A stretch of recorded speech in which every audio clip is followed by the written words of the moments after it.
Hey everyone, it's a beautiful day here in Toronto and I went to church and came back.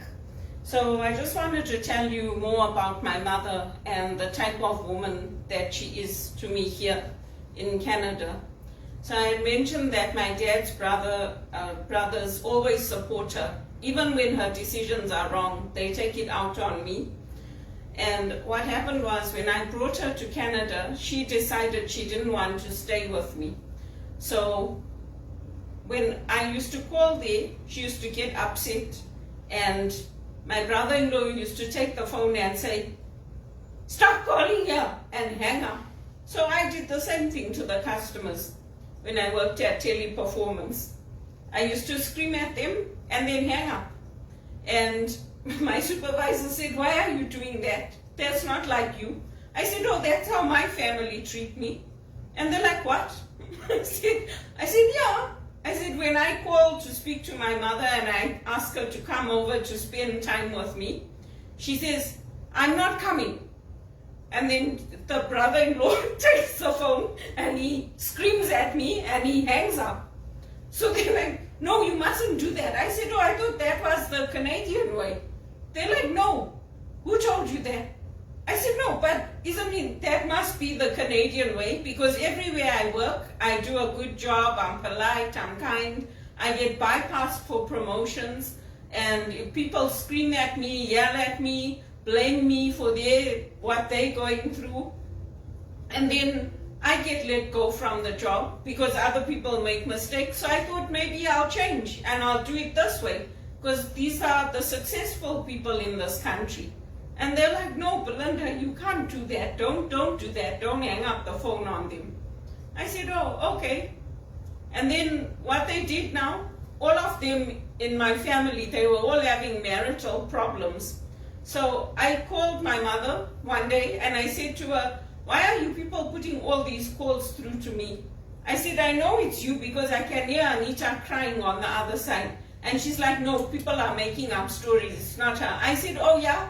Just like when I worked at HSBC and I told you it was Eric and you said people are making up stories and they caught Eric.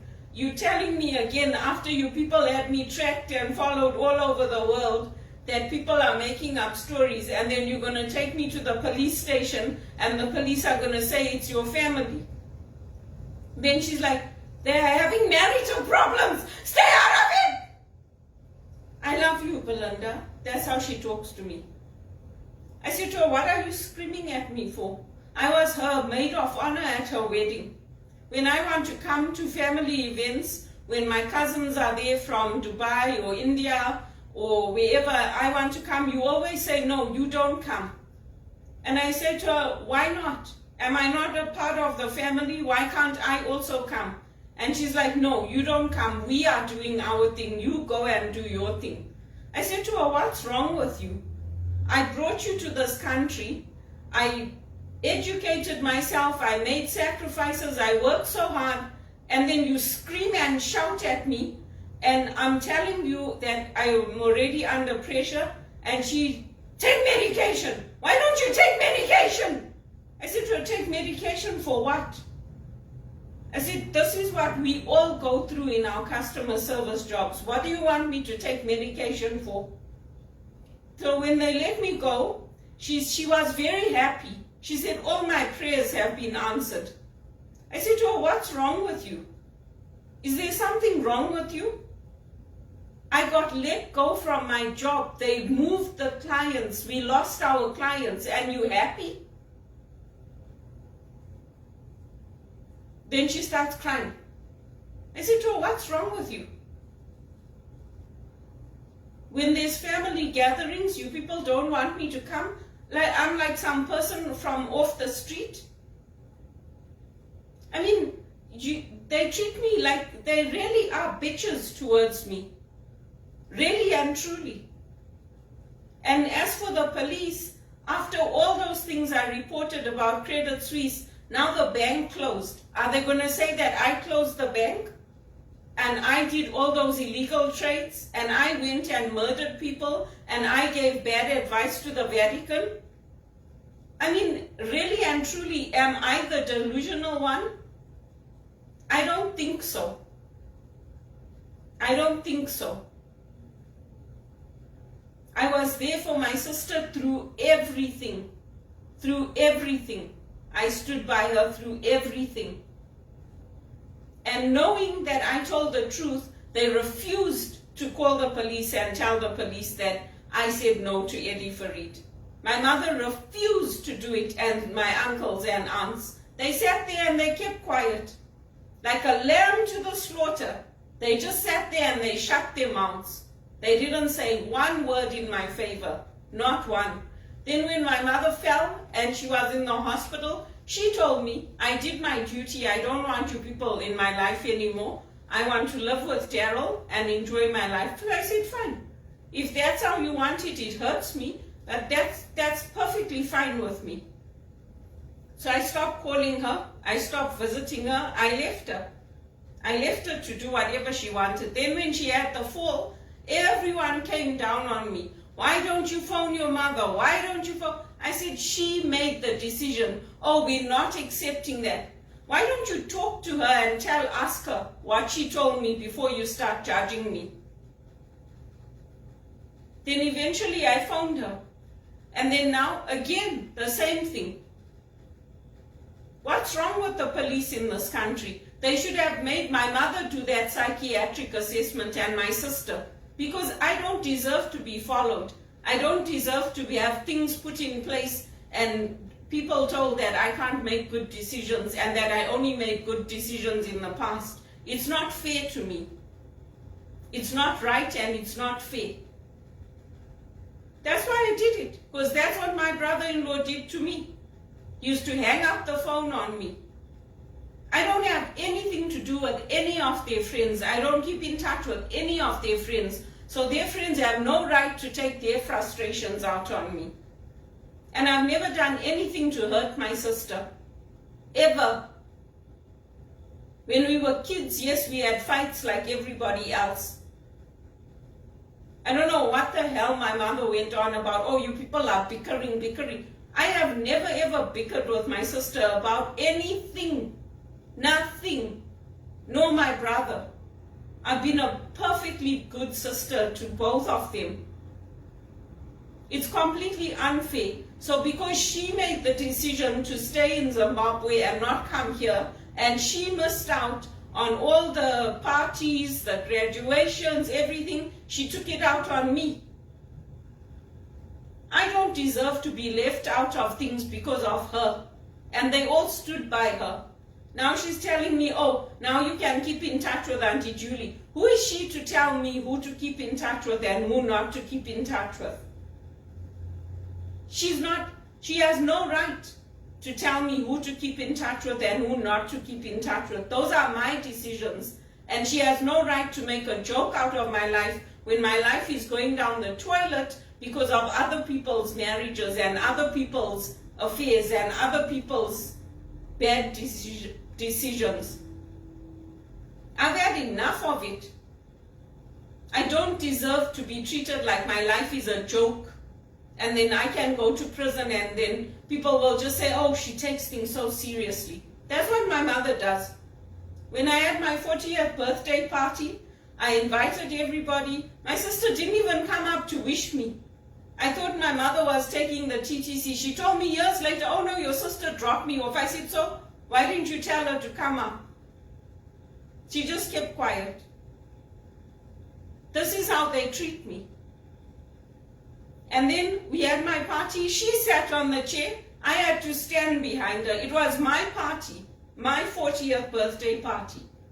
But I had to do all the work. I had to prepare everything. And then on top of it, she sat on the chair and she made me stand behind her and they took the photo. I mean, what kind of a life is this? Really and truly, for one day, they couldn't put me first. For one day, they couldn't make me feel special. For one day, they couldn't have a Christmas with me or get together with me. Now she's telling me, oh, now you must stay in touch with everyone. For what? So that when I'm sick and when I'm on my own and when I need people, people will tell me, go to Sunnybrook, go and get psychiatric treatment. For what? I mean, it's absolutely ridiculous. If you can't stay in touch with your own family in hard times and when things are hard for them and they need you to be there, what is the point of calling each other family? What? I had enough of it. Did Auntie Reva come and see her when she got remarried? Oh, Auntie Reva can't walk to the shops. You people walk. That's how she treated us. Normally, mothers will look after their children first and let the neighbors take care of themselves. She did the exact opposite. And when I used to try to tell her this is not the right way to treat me, she used to hit me. I got a whacking for every time I tried to help her to understand that she was not doing things the right way and that it was not the loving thing to do. And then on top of it, the stupid damn police take me and get me to have a psychiatric assessment. What the fuck? Really and truly, people love you, so you take advantage of them? What kind of shit is this? Is that how they treat people when they go into the workplace? When people get upset, they hang the phone up on them? I'm sick of it. And I told my supervisors, they say, when they ask me, why are you doing this and that, I tell them, I say, oh, this is how my family treats me. My dad's cousin told me, if you say anything about the family, I'm going to cut ties with you. I said, go ahead. It's not like we see each other. It's not like when the family gets together, I'm included. It's not like people are worried about me or send me money or come visit me when they have the family events. Everyone went to his daughter's wedding. I was left out. They had the money. They couldn't be bothered to send me a ticket to have me there with them. You want to cut ties with me? Go right ahead. It's not like I keep in touch with you all the time. It's not like I've done anything to hurt you. Don't you be part of my life? Don't. Go right ahead. Because I don't deserve to be treated like that. I really don't.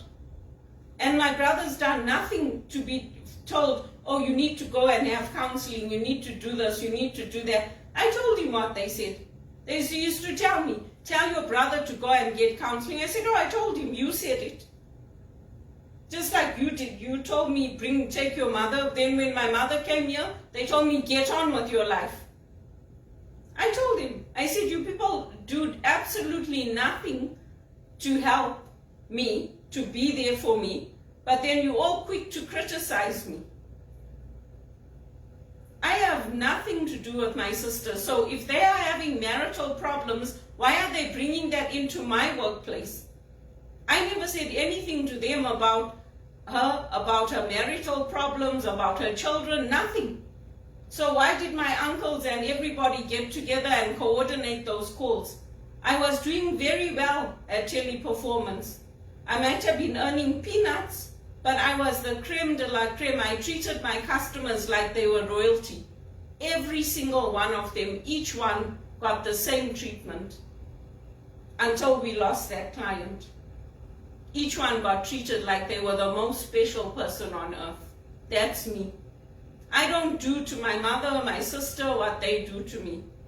I don't. And I'm tired of it. They're sadists. My mother is a sadist because she does it and then she starts crying and then she says, I love you. It's not right. It's absolutely not right what they do.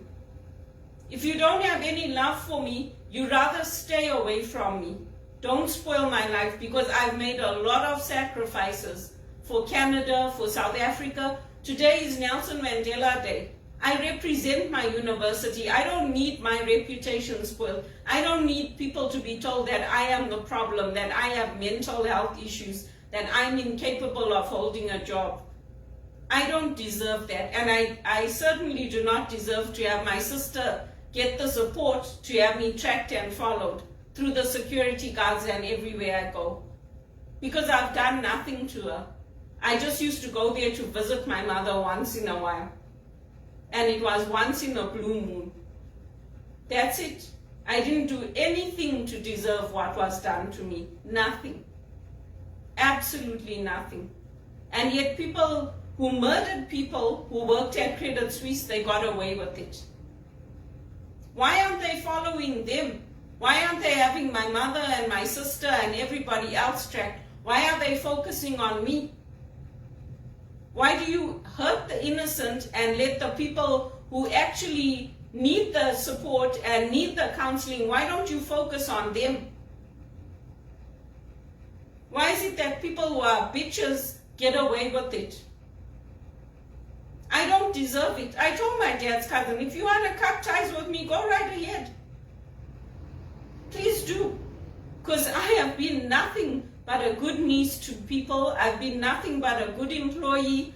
I've been nothing but an exemplary citizen of this country. I haven't done anything to deserve it and to be left out of all the family gatherings. And if they come back to me now and say, oh no, we just had some concerns. Concerns about what? Why don't you focus on your own heart and your own life and what you are doing instead of focusing on me? And then saying, what's your problem? I don't deserve it. I worked very, very hard to get my HR designation, to help with volunteering, to help in the church. I worked very hard to build all that up, to have other people come in and destroy it. For what?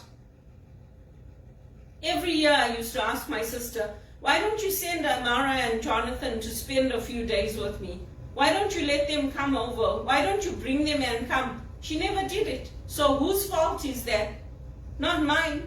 She made other arrangements with her gay sister-in-law and her whatever partner, whatever you want to call it. She supported them as a lesbian couple, as a gay couple. I got no support, nothing. So what is it exactly that people want? Why does she keep doing it and saying, I was worried about her? Worried about what? I'm sick of it. If you can't even be bothered to spend a day with me or bring your children and help to build a relationship, teach them the courtesy of saying thank you for a gift. Even if you don't like the gift somebody gave you, you can take it and then give it to a charity. You don't have to take the gift and make fun of it and laugh about it and then say, oh no, I don't want to keep it. That's very hurtful, and that's what my mother did to me. I used to tell my sister, I used to tell her, when they get gifts from me, they should learn how to say thank you. When I walk in, they should be coming and saying hello and greeting me and giving me a kiss. My mother never showed us any affection, nothing. When it was Christmas, the gifts were left under the tree. When I went to Ottawa to visit one of my Jesuit priests, I took him a box of chocolates. I left it on the table. And then his colleague said to me, why are you doing that? I said, oh, that's how I was raised. You just leave it there. Just put the gifts under the tree and just leave things. He's like, no, take it and give it to him. I said, I don't want to give it to him. He's like, no, take it and give it to Peter. So I took it and I gave it to him, and he's like, oh, thank you, Belinda. I said to him, yeah, your colleague told me I must come and give it to you. He's like, what? I said, no, I was raised that you just take it and leave it there. Just leave it on the table or leave it under the tree. And he's like, oh, really? So, I mean, whatever I did, I didn't do anything to hurt people. And I don't deserve what people are doing to me.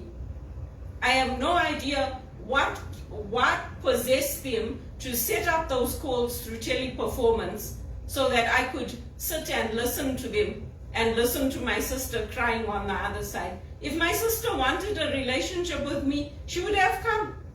She would have come and visited me. She would have given me her address of where she was going. She would have done it. She didn't do it. When I left and I went on my trips, I only told my mother, I told Bhavna Taylor, and I told my sister-in-law. I gave them my itinerary. I told them everything. When I travel, I don't keep in touch with people. My aunt keeps in touch with me when she travels because now she's got a smartphone. I mean, what's wrong with people? When my sister travels, she doesn't tell me where she's going. She doesn't include me in anything. So why is it that I have to be tracked and followed but not her? I have lots of good friends. I have lots of family I can stay with. It's not like I'm all by myself. It's not necessary, and I'm tired of it. I've had enough of it. Don't make a joke out of my life and think that God doesn't see. My life was wasted in this country because they keep doing it. And the police keep supporting them. And they shouldn't be. Why are they supporting them? It's not right.